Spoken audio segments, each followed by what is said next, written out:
Okay, so we're on the bottom of Yudalit Amid Beis, but first I think we should look back at the Mishnah, because this next blot has like 10 different selections from the Gemara for the Mishnah that it's going to explain. So what we're up to is the third wide line in the Mishnah. It's a long Mishnah. Hekdeshus b'shleisha. Hekdesh, if someone wants to be paid the hekdesh, they need 3 dayanim to approve, or 3 judges or people to approve the estimate of how much the hekdesh is worth that they're going to give money to be paid. Ha'erechin hametaltalin b'shleisha. Erechin metaltalin, the Gemara is going to have to explain what that means. The Gemara, the erechin, as we know, erechin is in the Torah says there's a certain amount. If a person says erkechalai or erchelai, says my own value is on me, or my erech is, that's what erech really means. So the Torah dictates for different people, for a man, for a woman of different ages, how much it is. There's no such thing as erechin on anything other than people. So we're going to have to explain what does it mean ha'erechin ha'metaltalin. But that also we have to do it b'shleisha to determine the value of them of these metaltalin. Yehuda Aimer echad mehen kayin. Rabbi Yehuda says one of these 3 has to be a kayin. There's going to be a bunch of psukim. There's a parsha in Vayikra that's going to come up in this sugya, where it says the first parsha is in Perek Chav Zayin in Vayikra in Bechukei Say. And in that parsha it mentions kayin 3 times. So it says kayin 3 times. That's one parsha. The following parsha is after Lashem. And in that parsha, when we're talking about being paida a carbon that's tamei, it also mentions kayin 3 times. And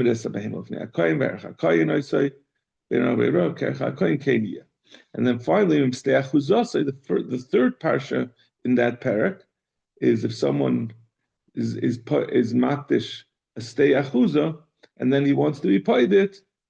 It mentions in that parsha v'chishuv le'akayin as a kazav v'yeshnayim v'nexaris, and it mentions 4 times kayin. But in any case, that's going to come up a couple of times. But the point is, in the parsha of Erech and Erechin, it mentions kayin 3 times. So we're going to see that's where it comes from, that you have to have at least 1 kayin as part of the group making the estimate of, or we're talking about hekdesh actually. Yeah, well, we'll see exactly. This could be talking about hekdesh, or it could be talking about Erechin. But saying you need 1 kayin to participate in the decision, in the estimate. That's Rabbi Yehuda's sheet of the town. The other man, the Amr, says shleisha. Hakarkayis tisha v'kayin. And the karka, back to the Mishnah, it has to be 9 and a kayin, which is again going to be dependent on this parsha that we said. The last part of the parsha had 4 times kayin, but it's going to include everything that was all the kahanim that were before that. So that will get you to 10, and one of them has to be a kayin. V'adam ki yaitza b'hen, and adam is the same like karka, and it's also going to need 9 Yisraelim and at least 1 kayin. Then the Mishnah continues. Dina nefashis be'esrim b'shleisha. We're talking about someone getting killed. It's 23. Hariveya v'hanirva, when someone is ba on a animal, v'hanirva, or an animal is ba on him, it's with 23. And it's talking about the behema. Shenema v'raktas to isha v'sabehema. V'aymer v'sabehema taroigu. So just like that's where we see that the animal who's involved in bestiality, essentially, where the animal is born on a person, or a person is born on an animal, that the animal's misa is with a court of 23, just like a person. Like a bizarre thing, right? But you always have to have the defendant standing in the courtroom. You have to bring the cow in there. I guess.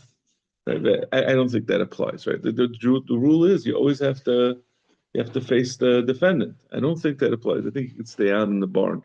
It's such a bizarre concept that you're having a judgment of 23 before you kill an animal. I mean, you could shecht an animal just because you want to eat its meat. Continuing, Shar Haniskal, an animal that killed someone, also you need 23 dayanim, a Sanhedrin katana, to decide whether it gets niskila. All of you must. So there's a hekish. The shar gets treated the same as the owners. Then the Mishnah continues: Hazav, a wolf, a ari, and a lion, vadoyev, and a bear, a namar, and a leopard, vabardalis, some other kind of vicious animal, a nachash, and a snake. They would kill someone. They also would be killed with 23. The Gemara is going to say, what exactly is that adding? Whoever kills them, they're zeicha. We're going to have, there's going to be a machlekes, what are they zeichen? Kiva says they get killed with 23. The question is going to be, how is that different than the Tanakama, who also said that they die with 23? Okay, we'll leave the next part of the Mishnah. Hopefully we'll get to that in the Gemara. We already have a big chunk of Mishnah that we're going to have to go through. So back to Yud Dalet Amud Beis, by the two dots. Hekdeshus b'shleisha. That's what we started with. Hekdesh, when you come to be paid, the Hekdesh b'shleisha. Masisant like Yaitana. This Mishnah not like Atana. The Tanya of Elazar and Yaakov Aimer. Afilu tzinoir shel Hekdesh. Even a small tool that's used in spinning wool, if someone wants to be paid from Hekdesh, Makdish, and they don't want to be paid, you need 10 people to estimate it. That's what Elazar ben Yaakov does. That's obviously not like our Mishnah, which said you need 3. Elazar ben Yaakov holds is we will understand that sheet that you need 10. Because he's going to explain it the way Shmuel explained it. Amar Shmuel, Asar Kahanim Ksuvim B'Parsha. Like we explained before, in this whole Parsha, you have the 3, Rashi brings it down, you have the 3 Kayin that says Lagabi Erechin, and the 3 Kayin that says Lagabi being Paida, an animal from Hegdish, and the 4 that it says Lagabi Erechin, the time it says mentions Kayin. So that's where we get that you need 10 altogether, 10 people to judge, together with 1 Kayin. And the Gemara is going to explain it in more detail later on, exactly how that limit works. El Rabban and Shloisha Minal. Where do the Rabban get 3 from? And if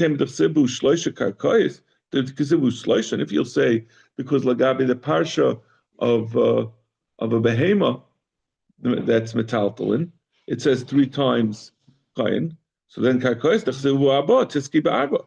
Then why don't we just limit karka, as we're going to see, as we saw later on in the Mishnah, the Gemara is going to explain. That should also only be with 4, just like metaltal is with 3. So let's say karka is only with 4. If you'll say karka is only with 4, we said that we add together all the kayanim that it says in all 3 parshiyos to get to 10. Elamai, the Mishalmi who are Asara Hegdeshus. The Shalmi Bahu Asara, Elamai, you'll say the reason why by Karka you need 10 is because together with all the other ones that were before it, it means you add the previous ones. The first was the 3 of Erechin, the second was the 3 of Metalton, and the 4th was the 4 of Karkoyas. So we add in all the previous mentions of Kayin. So that gets you to 10. Hekdeshus, the Mishalmi Bahu Shisa, Libo Shisa, then we're talking about Metalton, which is the second parsha. That has 3 mentions of Kayin. Let's put it together with the parsha before it, which was the parsha of Erech, which also has 3. Should get you to 6. So like the Mar Kasha. We take have a good Kasha. Why is Metalton 3? It should, if you count everything that was before that, then it should be 6. If you don't count everything, and then if you don't count everything before that, then why by Karka do you count everything before that and get it to 10? So that's the Gemara's Kasha. The Mishnah continued. Ha'erechin ha'metaltlin. We said in the Mishnah, ha'erechin ha'metaltlin is b'shleisha. My erechin ha'metaltlin. What does that mean, erechin ha'metaltlin? Erechin are people. That's what the Torah talks about. If someone says, Ishki yafli neder be'erkacha, that means a person says, my erech is on me. So it depends. If he's a zachem, ben esrim shana, then he's chamishim. If he's a nekeva, then it's shloishim, and so on. What does the metalton have to do with it? Amar of Gidul Amar Rab, I'm a erech klizeh alai. We're talking about where a person said a lashon. He said, I want the erech of this keli. So he's essentially using the lashon of erech, but he's really gidol amarav and damav. He gives its value. My time, erech kli, because the person knows there's no such thing as an erech for a kli. But gamav dam. So he must mean, he has to mean something. So he says he means the value, not the erech, which is a specific term of art that's used in the Torah of Gabi people. Mishum hachi nice and damav. So, if that's the case, hay erechen hametaltlan. Why would it say an erechen? It sounds like we're talking about erechen, but it's talking about erechen that's metaltlan. If you're talking about really metaltlan that he used the lashon erechen on, it should say erechen shel metaltlan. The real point is he's been makdish metaltlan and using the lashon erechen. So you should say an erech of a metaltlan, not say a metaltlan of erechen. So Zok Gemara another teretz. Chizda Amar Avimi. Chizda says b'shem Avimi b'matvis metaltlan le'erechen. It's talking about where he says erech, and therefore the person is taka mechuyev. If he's a man between 20 and 60, he has to pay 50 shekel, and then he's saying, I want to use these metaltalin to pay my erechen. So he's just talking about what he's using to pay what he's owed als erechen. So Gemara again, hi erechen ha-metaltalin. It's not an erech of the metaltalin shel erechen. It's talking about he did erechen and he's using metaltalin to pay back. So you have the mibayale. So you have the same question. Zok Gemara. Oh, I'm sorry, I skipped before also. They said this teretz earlier. Tani metaltalin shel erechen. So you have to change the lashon to say metaltalin shel erechen in the mission. That's really, I skipped when I was reading the Gemara before. The Gemara also had answered that earlier. Tani arechen metaltalin shel erechen. You change the lashon in our Gemara. So that's the first two pshatim. He said erchi alai. Ba koyin ligvais imenu metaltalin b'shloisha kakois basar. The machlokes is not where he said specifically, I want to use metaltalin to pay back my erechen, but the koyin who's now coming to take from him. The koyin is coming to be gaiva, and in that case, metaltalin, if the koyin wants to take metaltalin, he only has to evaluate the payment of metaltalin with shloisha and kakois basar.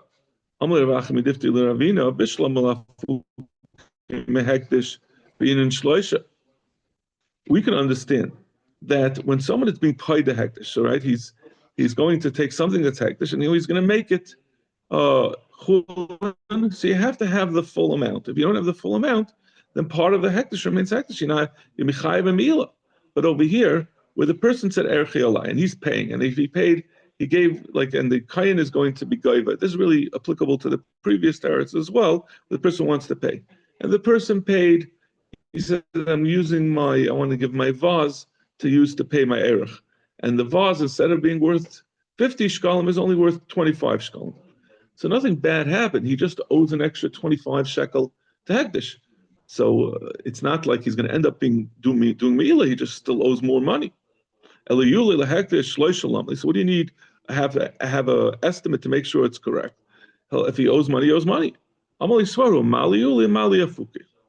He says, what's the difference? He says, no, in the end, we don't want him to make a mistake. He's going to not know that he owes the money, even though it's not going to make a chash of mi'ila, and it's just that he's going to be owing money. But even owing money to hektish, we need a minimum of 3 dayanim to make sure that he's evaluating it correctly, and he's going to pay everything that he owes. Okay. Rabbi Yehuda Aimer. So again, if you remember back in the Mishnah, we had said hekdeshus b'shloisha, ha'erechen hametaltal b'shloisha, and then we said Rabbi Yehuda Aimer echem lehen kayin. You just said one of them has to be a kayin. Amalei Rav Papa Labai. Bishlam Rabbi Yehuda hainu d'chsev kayin. According to Rabbi Yehuda, we understand that the pasuk said kayin, that it has to be with a kayin when you do a hektish of metaltalin or a erechen, depending on which pshat we're talking about. That's we understand why the Torah mentioned the kayin. Rabbanan kayin lamalu. According to Rabbanan, that you don't need any kahanim of the three, and we're learning it out from this parsha where it says 3 times kayin. Why did it say kayin? Then the kayin is not necessary. So Gemara kasha. What says the kasha? Seems like it's a very good kasha. I don't know. Usually when it just says kasha, it just means like someone slugged up. But this is the Tan in the Mishnah, and it would it's very strange. So yeah. Hakakois tisha v'kayin. So the Mishnah continued that when someone is makdish karka, we're in the middle of Tezvav and Aleph. When someone is makdish karka, he has to have 10 evaluators on the value of the karka when he comes to be paid, and one of them has to be a kain. So 9 plus a kain. Minani mili. Where does it come from? Like we said, this is, although like we said in the beginning, we brought, this is the parsha in Bechukaisai, that the Torah, again, we're going to just repeat it again, that the Torah says first in Parak Chav Zayin, it says, in the Lashon of, in the parsha of Erechin, it mentions 3 times, it says, "V'miben shishim shana v'mala v'zachav v'machu me'akecha v'midot me'akayin v'erechas v'shetas v'yad yamneder yarchanu akayin." It uses the lashon kain 3 times in Erechin. Then the next parsha is Al-Gabi being paida, a carbon that became tamei, and over there also uses the lashon of kain. It says, and then finally in the last parsha, it says, well, yeah, that he's going to have to, how much he's going to have, how you're going to calculate when he's paid the steach huza from the person who he sold it to. It says,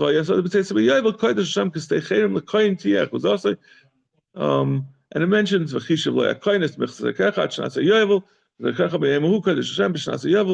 mentions 4 times kain in the parsha of Erech of Karka.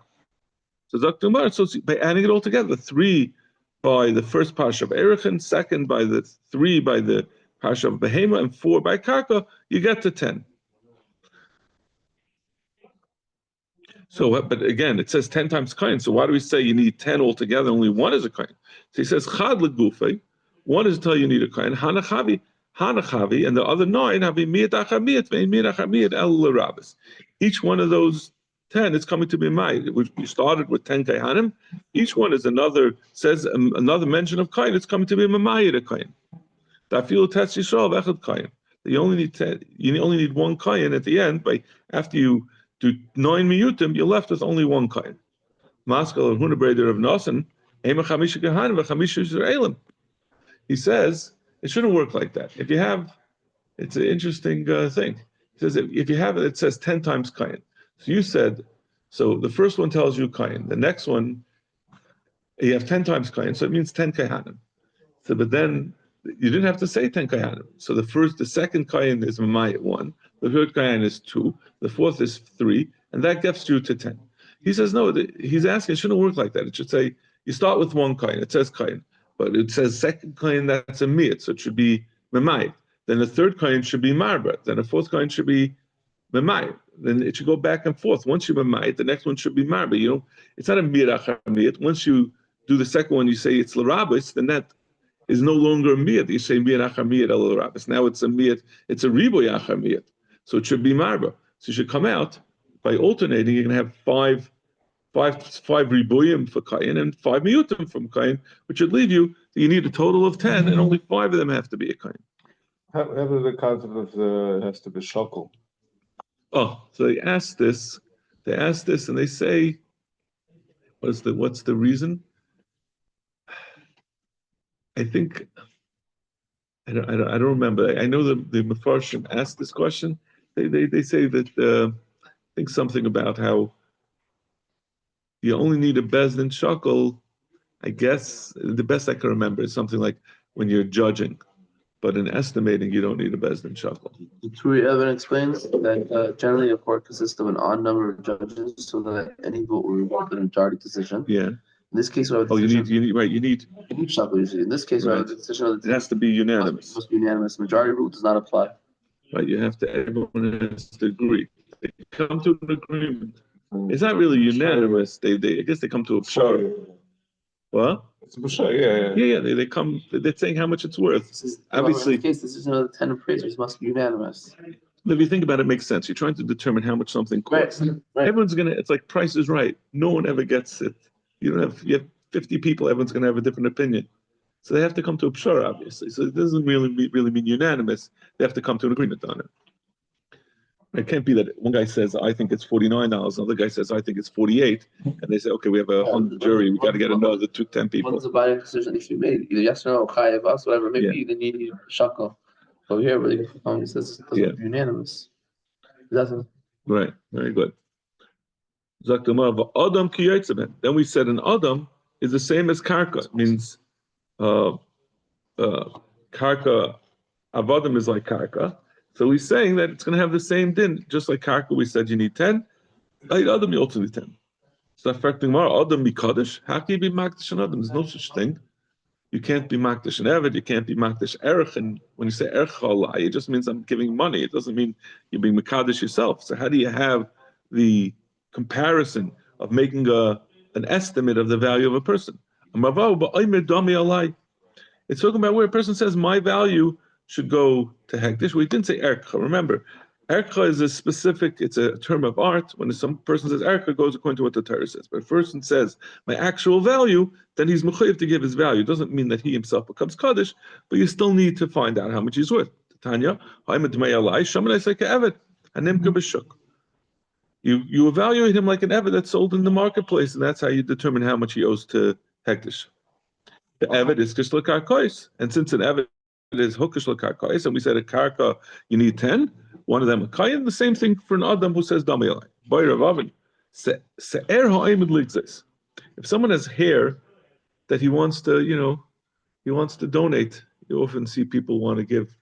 You'll sometimes see like a video of somebody who grew his hair long to give for a kid who needs it, who Nebuch is going through chemo, or the ladies in India. They the big machlekes about whether you can use it to make a sheitel, are they giving it for avodah zarah, or are they selling it for money, or are they just giving? It's really a very similar thing to this. Are they saying that I'm donating the value of the hair to avodah zarah, and therefore the hair itself is not being given to avodah zarah, therefore it's mutter, or are they donating the actual hair to avodah zarah?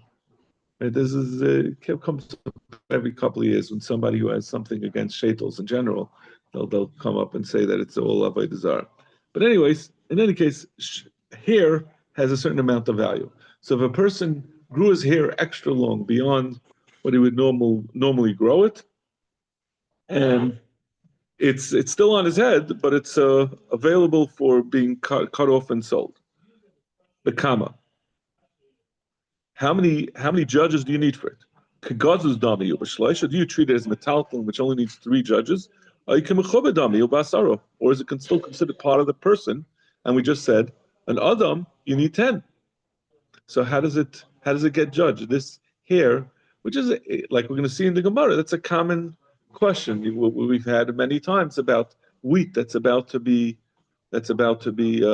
harvested. It's already grown. Is it considered part of the karka or not? Or we've had about sheep that are ready to be shorn. So Toshma, Hamakdish es Avdai, someone who's Makdish his Eved, ain't Moilin by. There's no Me'ila on it.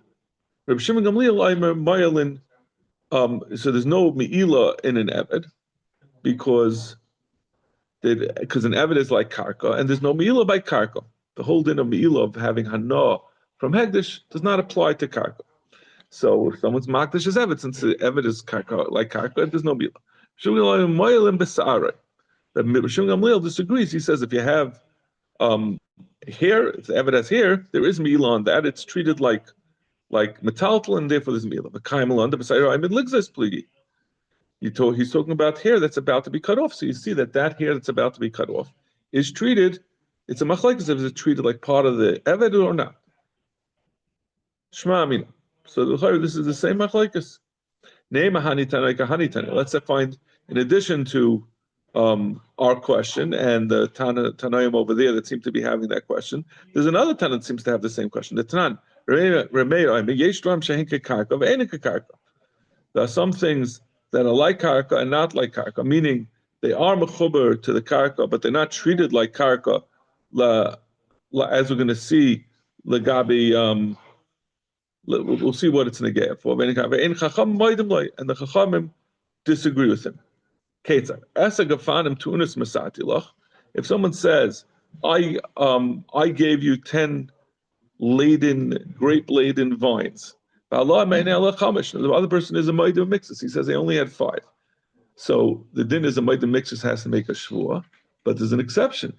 Karka, there's no shvua on karka. Karka is accepted from shvua.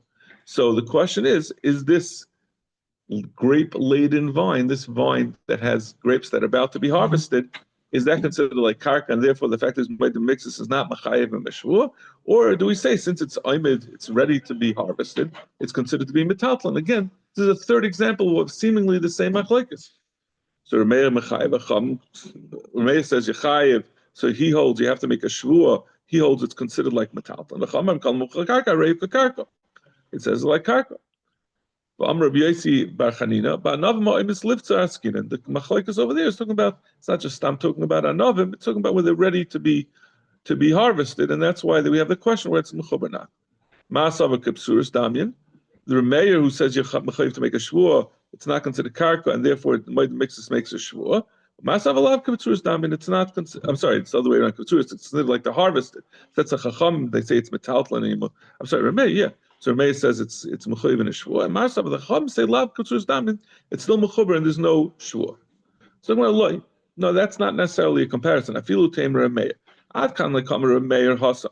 That which Rameir says it's like considered like it's not attached anymore. Once the grape reaches it ripens and it's ready to be harvested, if you leave it there, it's going to get worse. So therefore, it's considered like it's cut off because it has to be taken off immediately. If you keep leaving there, it's going to become a raisin. It's going to shrivel up. But I will say, right, but a person's here called kama deshavkalu ishvuchi mashmach. That maybe you would agree that it's still considered to be mechuber because it continues. There's nothing pressing to take it off. The Mishnah continued.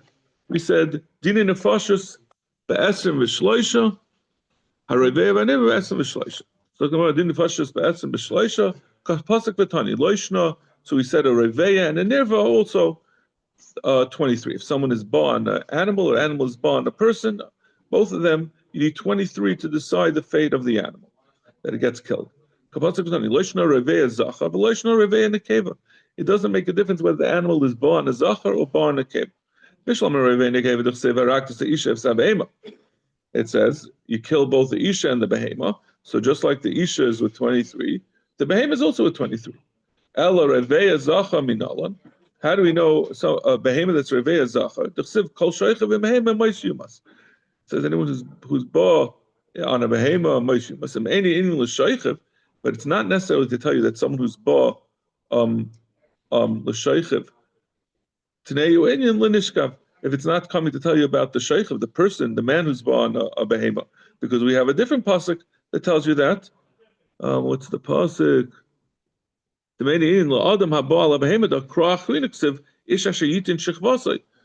So they have a pasuk vayikra that says that is chayiv. So therefore, it must be talking about a behema that's born a zachar. After rachmana.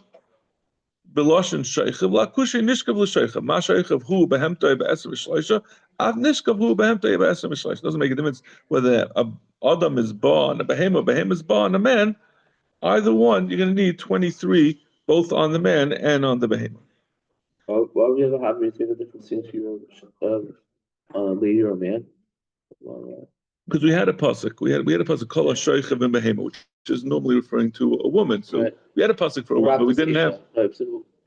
So we didn't have for.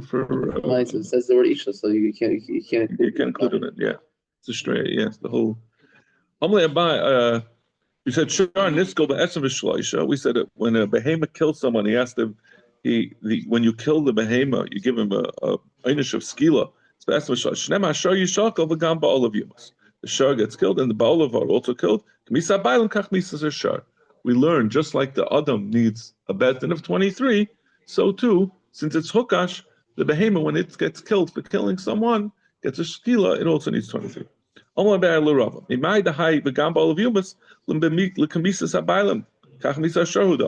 How do we know it's coming to tell you how many dayanim you need when you kill the shar? Maybe it's coming to say that that the Adam gets killed. If his behemoth kills someone, the owner gets killed. What does it say? Olive Yumas. So from the fact that it says Yumas, so the Yumas tells you that it's not just for the fact it says Yumas, it's coming to tell you that it's not just that the saying the Bailam get Misa, rather it's coming to tell you a din of the Misa of the Behema, that it gets the same din that it needs 23 dayanim. So Gemara, because of Hachi Havamina, Beskila. If we would have just said Gamba Olive, that the Ba'alav gets the same thing, I would have thought it's coming to say that Einachanami, it's talking about the Bailam gets killed, but it's coming to tell you that the Bailam also gets skila.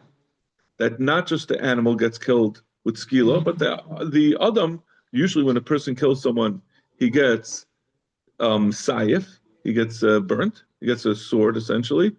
I would think that normally you'd assume that a person whose animal kills would also get sayif, if you're going to say. So that's why it has to say you must to tell you that the person gets the same din as the animal, that it gets skila. So skila site that can you think that it really gets skila?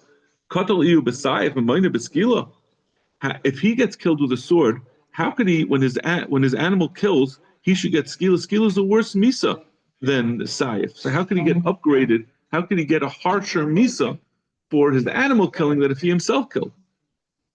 So you must maybe Gemara says no. Maybe it's not coming to say he gets skila like the animal. It says you must to tell you that he doesn't get sayif, the normal misa that he would get. He's still saying maybe he gets misa, the owner, but he only gets chanek. So that's so according to the mandam, which says chanek is more chamer than sayif. So we understand why you can't say this teretz. Again, we'd have the same problem. There's no way a person's getting upgraded on the misa when his animal kills as opposed to when he kills himself. According to the mandam, maybe that's taka what the pasuk is coming to tell you, and therefore we don't have a pasuk to tell you that you need 23 dayanim for a behemoth that killed. The whole thing never could have happened. We never really could have thought that a person gets killed for his animal.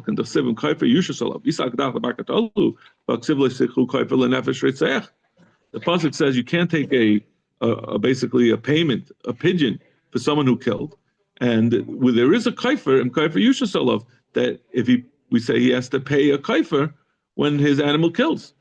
So there's no, since the Torah says you can't take a kaifer to redeem yourself if your animal killed. So to save you from this is talking about a person who killed someone. He can't redeem himself from getting killed by paying. So the same thing would apply when his animal killed. He shouldn't be able to pay a kaifer, and we know that he does. So tomorrow, Adara Mishum he gufa katal iu. Like this but katal shari live remind it. Maybe Adara is coming to say exactly the opposite. That pasuk is only talking about when a person kills, he can't be paid himself with a kaifer. But a person whose animal killed, he can. So he would get killed, but if he pays a kaifer, that saves him from getting killed, which is not the din that we have, right? We know a person never gets killed. But we're suggesting maybe there is a din that be'etzem he would get killed unless he pays the kaifer. We